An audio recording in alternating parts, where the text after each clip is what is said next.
천국을 발견한 기쁨, 이런 제목으로 말씀 전할 텐데, 우리 먼저 한번 인사 나눌까요? 사랑합니다.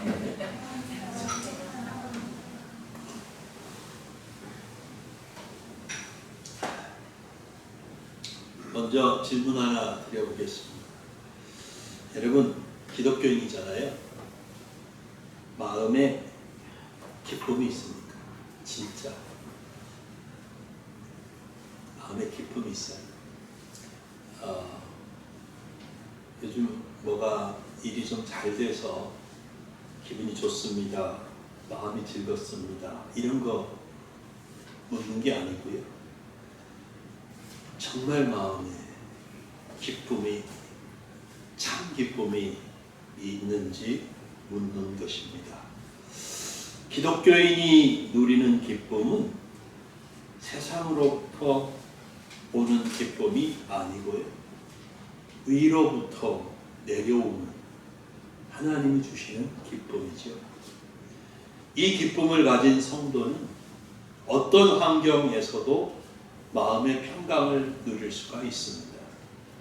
아무리 힘들어도 마음속에 있는 하나님이 주신 기쁨으로 인해 넉넉하게 이겨나갈 수가 있습니다.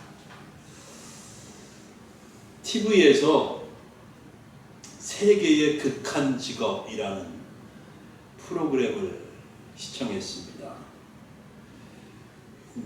누가 나오냐면 미얀마의 트럭 운전사가 등장하더라고요. 그 미얀마가 아직 가난하잖아요. 그러니까 길이 아니에요. 정말 좁은 데다가 그 높은 산 골짜기를 그 위험하게 트럭 운전하면서 다니는데, 마침 비가 와가지고 길이 완전 진흙구덩이에요. 그래서 막 움푹 들어가기도 하고 막 무너져 내리기도 하고 하는 그 길을 아슬아슬하게 운전하고 갑니다. 가다가 진창에 바퀴가 빠져서 한참 몇 시간씩 고생하면서 그것을 빼내야 되고, 또 가다가 보면 차가 옆에 이게 뒤집어져 있어가지고 그거 세우느냐고 또 한참을 기다려야 되고, 하여간 너무 고생하면서 운전을 합니다. 20km 가는데 6시간이 걸리니까. 근데 그 트럭 운전수가 뭐라고 하는지 아세요? 자기는 어떤 일이 있어도 늘 웃는데요. 아무리 어려워도 늘 웃는데요. 그러면서 말하기를, 아무리 힘들어도 그냥 웃으면 그 힘든 일이 조금은 덜 힘들게 느껴져요, 이렇게 말하더라고요. 여러분, 그러니까 우리가 하나님이 주시는 기쁨을 가지고 있다면 얼마나 좋겠습니까? 얼마나 힘있게 살 수 있겠습니까?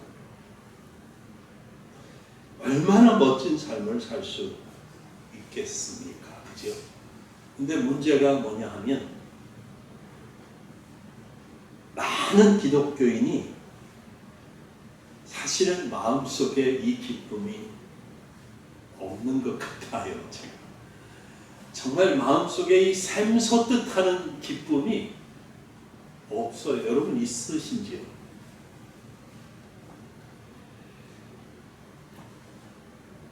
이게 사실이에요.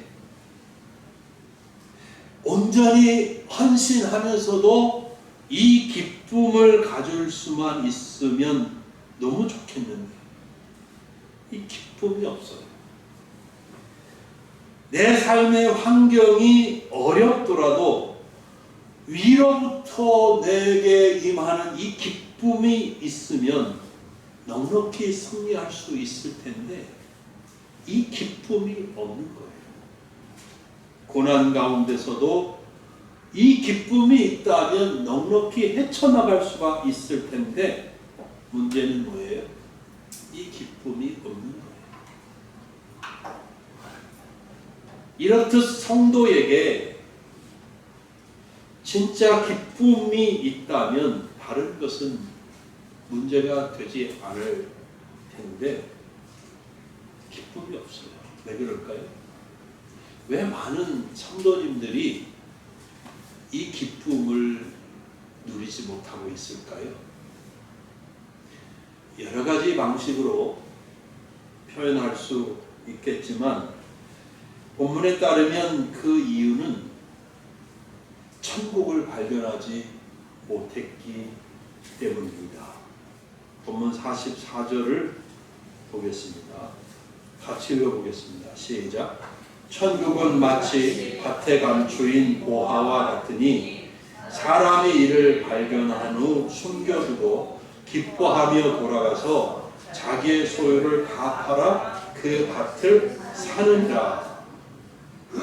여러분, 천국을 발견하셨습니까? 본문 말씀에 따르면 천국을 발견한 성도라면 기뻐할 수밖에 없는 것이죠. 천국을 발견하는 것은 마치 뭐 같아요? 밭에 감추인 보화를 발견하는 것과 같다. 예수님께서 이렇게 비유를 해주셨습니다. 제가 얼마 전에 누가 복권이 당첨돼서 수십억 원을 벌었다, 이런 뉴스를 보았는데, 야, 얼마나 좋을까요? 그죠? 만일 우리도 그런 행제를 하게 된다면 그야말로 기쁘겠지요. 근데 사실 천국을 발견하는 것은 보물을 발견하는 것과 비교할 수 없지요. 우리가 천국을 지난번에도 말씀드렸지만 가보지 않았기 때문에 천국을 잘 이해를 못하고 있어요. 천국이 얼마나 좋은지 잘 몰라요. 솔직히 말하면 편하게 좋겠는 걸 하지만 진짜 얼마나 좋은지 잘 모르거든요.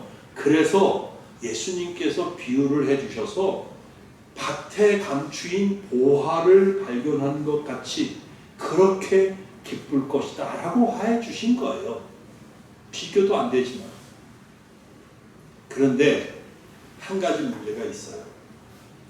예수님께서 천국을 비유하시는데 천국을 밭에 감추인 보화와 같다, 이렇게 말씀하셨어요. 그죠? 그냥 천국은 보화와 같느니라 이렇게만 말씀하셔도 천국은 정말 보화처럼 값지고 소중하고 귀하겠구나 이렇게 생각할 수 있을 텐데, 예수님은 천국을 밭에 감추인 보화와 같다 이렇게 말씀하신 겁니다. 밭에 감추어져 있는 보화는 눈에 띕니까? 안 됩니까? 눈에 띄지 않죠. 보이지 않아요. 그렇기 때문에 발견하기 어렵습니다. 그래서 사람들이 천국을 쉽게 발견하지 못하는 거예요. 천국이 있다고 얘기해도 보이지가 않는데, 감추어져 있는데 그것을 어떻게 보고 알겠어요? 그러니까 사람들이 모르겠는데 천국이 있어? 에이, 거짓말 같은데? 못 믿겠는데? 안 믿어지는데? 이런 반응이 나오는 거죠. 근데 분명히 천국은 있는데 문제는 밭에 감추어진 보화처럼 이렇게 숨겨져 있다는 거죠. 그런데 그럼에도 불구하고 사람이 천국을 발견하게 되는 경우가 있는데 두 가지 경우가 있습니다. 본문에 의하면 두 가지 경우예요. 첫째 경우는 뭐라고 말할 수 있냐면 우연히 발견하는, 우연히. 그죠? 44절 다시 볼게요. 천국은 마치 밭에 감추인 보화와 같으니 사람이 이를 발견한 후 숨겨두고 기뻐하며 돌아가서 자기의 소유를 다 팔아 그 밭을 사느니라. 자, 어떤 사람이 남의 밭에서 일을 하고 있습니다. 한참 삽질을 하고 있는데 뭔가 삽에 딱딱하고 언뜻 보니까 번쩍거리는 것 같은데 그런 게 툭 튀어나옵니다. 그래서 뭔가 하고 꺼내서 흙을 다 닦아내고 보니까 어머, 이게 값비싼 보물덩어리가 이거 세계 누구 본 사람 없지 하고서 그것을 다시 자기만 아는 데다가 감춥니다. 그리고 기분이 너무 좋아서 집으로 돌아가가지고 자기가 가진 것을 다 팔아버립니다. 그리고 그 판 돈을 가지고 와서 그 밭을 산 거예요. 왜요? 왜 사요? 그 밭에 보화가 있기 때문이에요. 보화가 있는데 그 보화가 자기 전 재산보다도 더 값진 보화이기 때문에 그렇게 하는 겁니다. 자, 이 사람은 우연히 보화를 발견했어요. 보화를 찾으려고 노력하다가 그 노력의 결실로서 보화를 발견한 것이 아니에요. 밭일을 하다가, 밭일 하지 않고 그냥 어떻게 지나가다가 우연히 한쪽이 반짝반짝해서 발견한 것일 수도 있겠죠. 어쨌든 우연히 발견을 했습니다. 그런데 사람이 천국을 발견하는 경우도 똑같이 우연같이 여겨질 수 있는데 사실은 그것이 하나님의 은혜인 것입니다. 여러분, 예수님 믿게 된 것이 우연히 믿게 된 것처럼 여겨질 수 있는 하나님의 은혜인 거죠. 할렐루야, 그죠? 사랑하는 여러분, 우리가 천국을 발견했다면 우리가 천국 백성이 된 그 사실에 대해서 내가 확신을 갖게 되었다면 그것은 결단코 하나님의 은혜입니다. 감추어져 있는 천국이 내 눈앞에 나타나 보이게 된 것이 하나님의 은혜이죠. 그 천국에 들어가는 길이 예수님을 믿어 죄사함을 받음으로 된다는 것을 믿는 믿음도 내게 왔다는 것이 하나님의 은혜인 것입니다. 예수님을 믿는 믿음은 에베소서 2장 8절 말씀대로 하나님의 은혜의 선물이기 때문이지요. 그래서 예수님을 믿고 천국 백성이 된 것은 결코 자랑할 일이 아닙니다. 하나님께 감사하고 찬송할 일인 것입니다. 여러분, 이렇게 은혜로 밭에 감춰져 있는 것 같은 천국을 발견한 성도는 분명히 기쁨이 있습니다. 이 기쁨으로 천국을 얻기 위해, 천국에 들어가기 위해 믿음으로 달려나가는 것. 천국을 내가 돌아갈 본향이라고 생각합니다. 그러기에 이 땅에서 천국을 소망하면서 살아갑니다. 이제 이 세상에는 천국을 발견한 성도에게는 그 어떤 소망도 없습니다. 이 세상에는 천국보다 성도를 더 기쁘게 할 수 있는 것이 없습니다. 그래서 천국을 발견한 성도의 삶은 전혀 다른 의미와 목적을 갖지요. 이 세상에 보화를 쌓아놓으려고 애쓰고 힘쓰지 않습니다. 예수님 말씀대로 천국의 보화를 쌓는 삶을 살아가는 것입니다. 이 세상은 영원한 내 집이 아니기 때문입니다. 성도는 천국에 내가 영원히 살 집이 있다는 사실을 압니다.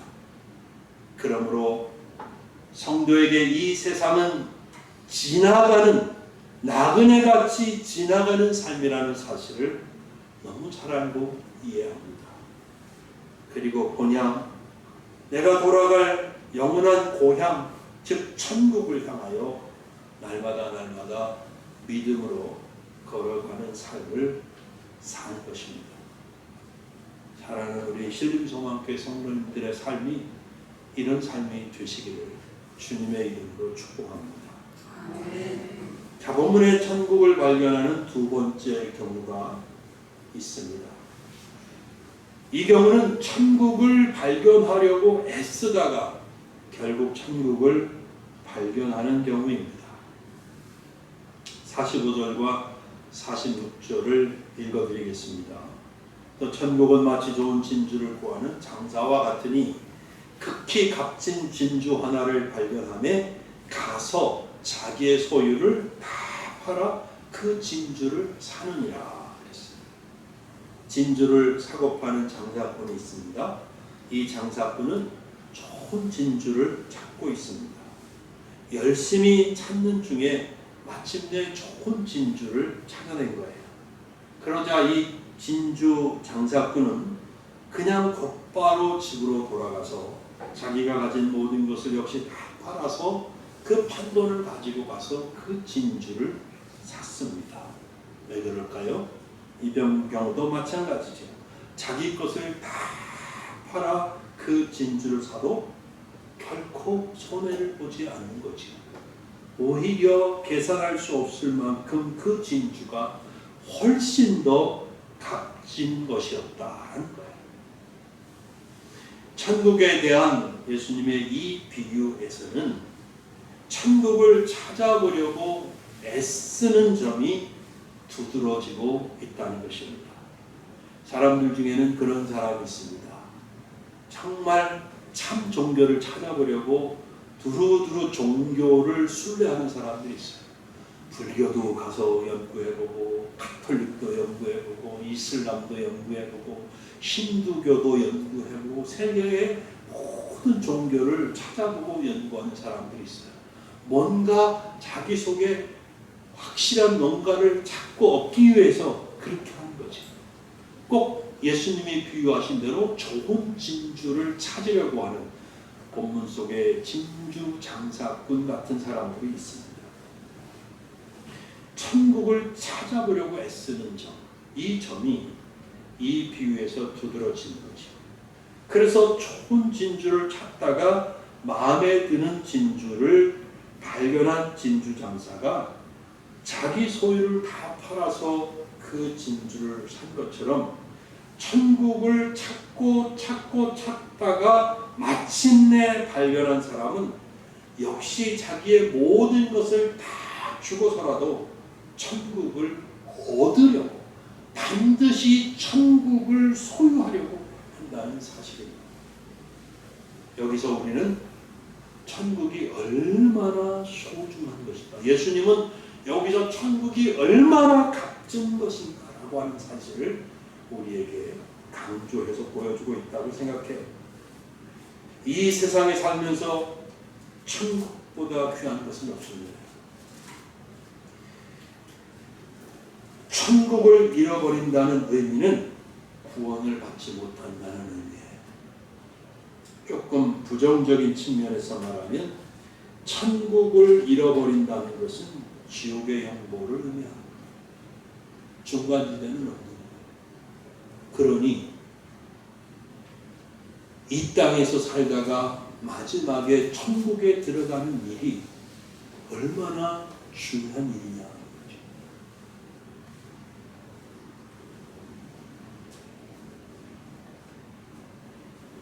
예수님께서 마태복음 16장 26절에 이런 말씀을 하셨습니다. 사람이 만일 온 천하를 얻고도 제 목숨을 잃으면 무엇이 유익하리요? 사람이 무엇을 주고 제 목숨과 바꾸겠느냐? 그렇게 말씀하셨어요. 쉽게 목숨이 그냥 내 육체의 생명이 끊어지는 것을 말하는구나. 그렇지, 내가 왕이 되고 대통령이 되었을지라도 오늘 내가 죽으면 대통령 된 게 무슨 소용이 있어? 이런 뜻인가 보다 라고 생각하실 수 있을지 모르지만 본문 속의 목숨은 육체의 목숨을 의미하지 않아요. 우리 성경에 목숨이라고 기록 써져 있는 이 단어는 영어 성경을 보면 영혼을 의미하는 soul이라는 단어로 번역되어 있어요. soul. 많이 들어보셨죠? soul. 영혼이거든요. 영어 성경에는 soul로 되어 있어요. 근데 다음 구절을 보면 27절, 예수님은 그 다음 구절 27절에서 인자가 아버지의 영광으로 그 천사들과 함께 오리니 그때에 각 사람이 행한 대로 갚으리라 이렇게 기록되어 있어요. 그러니까 문맥으로 가도 26절에 목숨이라고 되어 있는 이 단어는 육적인 목숨이 아니라 영적인 생명을 보인다. 영적인 내적 존재, 영적인 존재, 하나님과의 관계, 이런 걸 의미합니다. 그러니까 쉽게 예수님이 하신 말씀을 다시 말씀드리면 이런 거예요. 사람이 온 천하를 얻었어도 만일 당신의 영혼이 천국에 들어가지 못하면, 그리고 지옥에 떨어지면 무엇이 유익하냐? 세상의 그 무엇과 나의 영원한 생명을 바꾸겠느냐? 이렇게 묻고 있는 거예요. 여러분, 이 세상에서 아무리 출세하고 아무리 돈을 많이 벌어도 마지막에 내 영혼이 천국에 들어가지 못하면, 내 영혼이 구원을 받지 못하면 무슨 소용이 있겠느냐? 세상에 그 무엇을 주고 내 영혼을 바꾸겠느냐? 이 땅에서 사는 것은 잠깐인데, 내가 죽은 다음에 삶은 영원히 계속되는데 천국에서 살 거냐 지옥에서 살 거냐가 결정되는 겁니다. 내가 영혼을 구원하는 것만큼, 내 영혼이 구원받는 것만큼 중요한 것이 무엇이냐라는 거죠. 그러므로 여러분, 천국을 발견하는 것은 보통 일이 아닙니다. 보통 일이 아닙니다. 내 영혼이 구원받는 일이에요. 내가 영원히 하나님의 생명을 누리는 거예요. 그것은 이 세상 그 무엇과도 바꿀 수 없는 내 삶의 가장 값지고 소중한 것입니다. 그런데 우리는 하나님의 은혜로 이 천국을 발견했고 천국에 들어갈 백성이 되었습니다. 또한 이 땅에 사는 동안의 족자도 나는 천국에 들어갈 백성으로, 하나님 나라의 자녀로 하나님의 은혜의 다스림을 받으면서 살아가고 있는 거예요. 얼마나 좋은 일입니까? 그러므로 천국을 발견한 사람은 기쁨이 있는 거예요. 이 기쁨은 내가 잠깐 동안 즐기는 그런 즐거움이나 행복감이 아니에요. 이 기쁨은 이 세상 모든 문제와 아픔을 다 덮어버릴 수 있는 그 정도의 엄청난 기쁨입니다. 내가 전심전력해서 천국을 향하여 달려갈 수 있게 하는 그런 힘을 공급해주는 기쁨인 거예요. 우리는 이 기쁨으로 매주 하나님 앞에 와서 예배드리는 것입니다.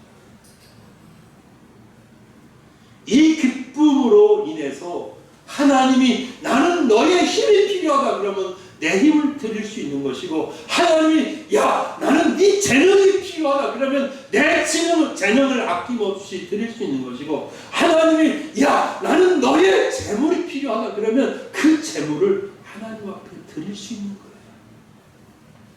이 기쁨이 없으면 불가능한 일이죠. 이제 말씀을 맺겠습니다. 사랑하는 우리 신림성학교의 성도님들, 지금 이 시간 자기 자신을 잠깐 살펴보시죠.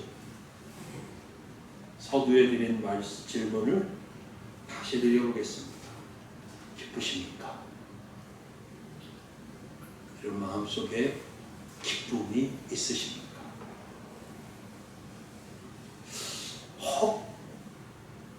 글쎄요, 기쁨이 없는 것 같은데요. 그러면 천국에 대한 확신이 있는지 점검해 볼 필요가 있다는 생각이 들어요.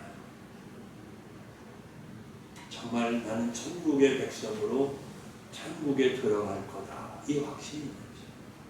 아니면 그냥 이 세상이 전부인 것처럼 그런 생각에 빠져서 살아가고 있는지. 점검을 해야 돼요.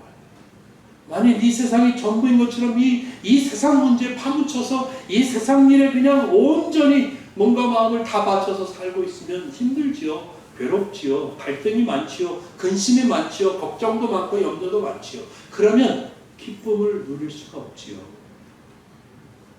천국 바라보시기를 바랍니다. 천국을 소망하시길 바랍니다. 기쁨이 없다면 분명 천국에 대한 확신이 없거나 상당히 그 확신이, 그 믿음이 약해져 있을 가능성이 높습니다. 여러분, 다시 한번 예수 그리스도가 내 죄를 짊어지시고 십자가에 죽으심으로써 내 구주가 되심을 고백하시기 바랍니다. 제가 이걸 쓰면서 저도 고백을 했어요. 예수님을 믿음으로 내 죄가 영원히 씻어졌다고 고백하십시오. 예수님을 믿어서 내 영혼이 구원받았고 하나님의 자녀가 되었다고 고백하십시오. 저도 이걸 써놓고 그대로 고백이 되었어요.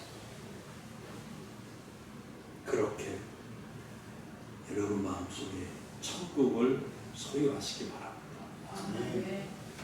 천국을 소유하면 그 속에 기쁨이 샘솟듯 일어날 것입니다. 네. 지금도 천국 백성인데 이 다음에 나는 천국에 들어갈 건데 그것은 확신이고 소망입니다. 그 확신과 소망이 그 확신과 소망을 가진 모든 사람에게 그 무엇으로도 빼앗길 수 없는 참된 기쁨을 주는 것입니다. 이게 천국을 발견한 사람이 누릴 수 있는 기쁨이에요. 이 기쁨을 누리는 우리 교회 모든 성도님들 되시길 예수님의 이름으로 축복합니다. 아멘. 기도하겠습니다.